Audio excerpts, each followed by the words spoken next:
Khammam smart kids పాఠశాల 13వ వార్షికోత్సవం పాఠశాల మైదానంలో సంబురంగా జరిగింది. డిజిటల్ లైట్లు, వెలుగులతో భారీ సెట్టింగ్స్తో ఏర్పాటు చేసిన పాఠశాల వార్షికోత్సవ వేదికపై స్వాగత నృత్యాలతో విద్యార్థులు అతిథులకు ఘన స్వాగతం పలికారు.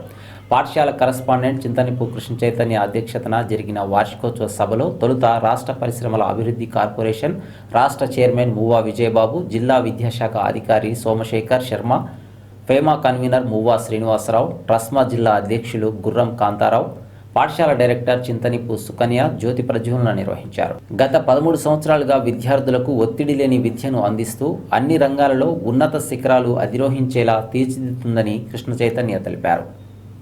కాబట్టి ఎందుకంటే ఇంకా ఎన్ని చెప్పినా కానీ కొంతమంది మారాలి. ఎందుకంటే నేను ఒక లక్ష్యంతో ఈ స్కూల్ పెట్టాను. ఓన్లీ చదువే కాకుండా అన్ని రకాల యాక్టివిటీస్ ఉండాలని పెట్టాను. కానీ కొంతమంది పేరెంట్స్ని ఇప్పుడు వచ్చేవాళ్ళని చూస్తుంటే నా లక్ష్యం ఎక్కడ దెబ్బతిందని భయం వేస్తుంది.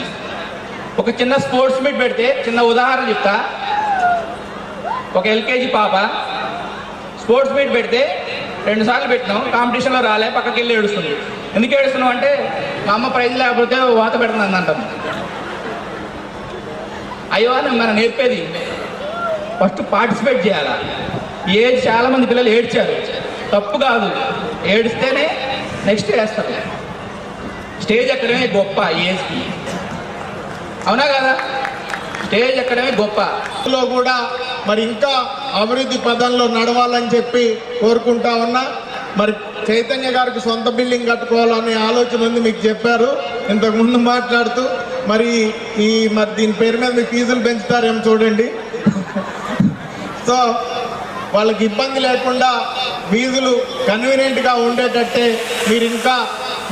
మీరు అభివృద్ధి పదంలో ముందుకు పోవాలని చెప్పి మనస్ఫూర్తిగా కోరుకుంటూ, చక్కటి ప్రదర్శనను కనపరిచినటువంటి చిన్నారి పిల్లలందరికీ మనస్ఫూర్తిగా నా హృదయపూర్వక ధన్యవాదాలు తెలియజేసుకుంటూ, నన్ను ఈ ఆహ్వానించి ఈ కార్యక్రమంలో పాల్గొనేందుకు కృషి చేసినటువంటి పాఠశాల అధినేత కృష్ణ చైతన్య గారికి, అదేవిధంగా పాఠశాల అధ్యాపకులందరికీ పేరు పేరున నమస్కారాలు తెలియజేసుకుంటూ సెలవు తీసుకుంటున్నాను. జై హింద్. బట్ నెక్స్ట్ ఇంకొక 5-10 ఇయర్స్లో ఇంకొకటి వచ్చేస్తారు. All the records are meant to be broken. But ప్రతి ఒక్కరికి ఒక ఫేజ్. ఈరోజు స్టేజ్ మీద మేమున్నాము, నెక్స్ట్ ఇక్కడ ఉన్న వాళ్ళు ఎవరైనా రావచ్చు స్టేజ్ మీదకి. Because it's a phase. ఈ ఫేజ్లో నేను రూల్ చేస్తున్నాను, నేను బాగున్నాను, నేను ఒక గొప్పది ఏదో సాధించాను, కాబట్టి ఈరోజు నా టైం నడుస్తుంది. ఆ టైంని యూటిలైజ్ చేసుకోవడం మాత్రం పిల్లలకి నేర్పించండి. బికాస్ అందరికీ అన్ని మంచి టైమ్స్ ఉండదు. సో ఇందాక నేను చెప్పేది ఏంటంటే ఫిజికల్ యాక్టివిటీ అనేది చాలా చాలా చాలా ఇంపార్టెంట్.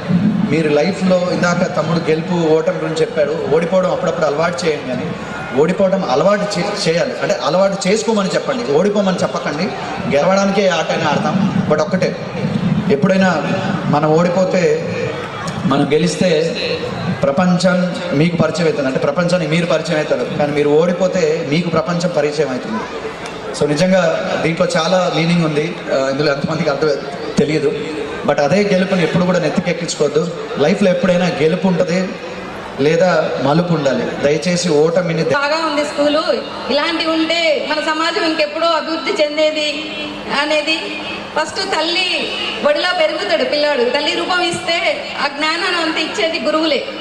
ఆ గురువులు ఇక్కడ ఇలాంటి గురువులు దొరికితే ఇది ప్రత్యక్షంగా వాళ్ళు ప్రాక్టికల్గా అన్ని ఏదైనా వాళ్ళు అనుభవించుతారు కాబట్టి వాళ్ళు ముందడుగు వేస్తారు దేనికైనా.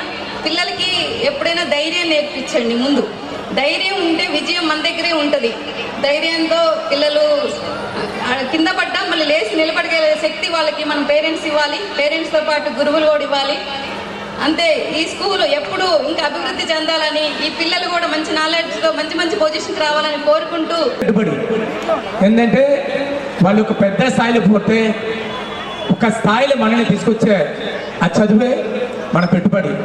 దయచేసి ఇక్కడ ఉన్న పేరెంట్స్ అందరూ కూడా మనం ఎంత కష్టపడ్డా పిల్లల్ని మంచిగా చదివేయాలని, అంటే ప్రతి ఒక్కరు పేరెంట్స్కి ఉంటుంది, నా పిల్లలు ఈ స్కూల్ కాదు ఇంకొక స్కూల్లో మంచి చదువు చదవాలి, ఈ స్కూల్ తర్వాత మంచి కాలేజీలు చదవాలి, ఇట్లాంటి ప్రతి ఒక్కరికి ఆలోచన ఉంటుంది. మంచి ఆలోచన. అదేవిధంగా ఈ సభాముఖంగా నేను ఒక చిన్న మెసేజ్ తెలుసుకున్నాను. స్కూల్ కావచ్చు, కాలేజ్ కావచ్చు, అదేవిధంగా పేరెంట్స్ కూడా దయచేసి మనం ఎంత పిల్లల్ని మంచిగా చదివిస్తానో అంత మంచి పెంపకం కూడా అంతే అవసరం. పిల్లలకి ఫస్ట్ నుంచే ఈ స్థాయి నుంచే మనం పిల్లలకి ఇది కాదు ఒక మంచి దారి చూపెడితే Chief guests who are on the dais, please.